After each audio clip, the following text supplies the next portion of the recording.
Hello friends, నేను మళ్ళీ వీధి మీదే మేల్కొన్నాను. నా మంచం ఈ రోడ్డు, నా పైకప్పు ఈ ఆకాశం.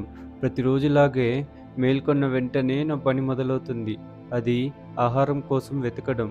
ఎదురు చూస్తూ నడుస్తూనే ఉంటాను. ఎడమవైపు, కుడివైపు తిరుగుతూనే ఉంటాను.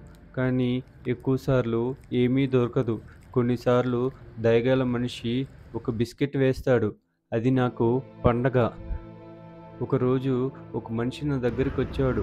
నేను అనుకున్నాను, అతను నాకు ఆహారం ఇస్తాడేమో అని. కానీ అతను వంగి నన్నెత్తుకున్నాడు. నాకు భయం వేసింది. నా చిన్ని గుండె బలంగా కొట్టుకుంది. ఎవరు ఇంతవరకు నన్ను తాకలేదు. నేను అనుకున్నాను, నేనేదైనా తప్పు చేశానా అని. అతను నన్నెక్కడో దూరంగా వదిలేస్తాడేమో. అతను నన్ను తన కారులో పెట్టాడు. నేను కిటికీ నుంచి బయట చూస్తూ నిశ్శబ్దంగా కూర్చున్నాను. నా మనసులో ఒకటే ఆలోచన, ఇతను నన్ను దూరంగా వదిలేస్తాడేమో. కొన్ని నిమిషాల తర్వాత కారు ఆగింది.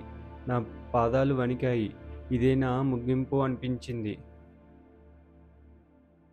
కారు తలుపు తెరిచి నన్ను జాగ్రత్తగా ఎత్తుకొని చెప్పాడు, ఇంటికి స్వాగతం చిన్నోడా అని. నిజంగా ఇల్లు అన్నాడా? చుట్టూ వెలుతురు, మృదువైన మంచం, వేడి పాలు. నా జీవితంలో మొదటిసారి భయం లేకుండా సురక్షితంగా అనిపించింది. ఆ రోజు రాత్రి నేను ప్రశాంతంగా నిద్రపోయాను.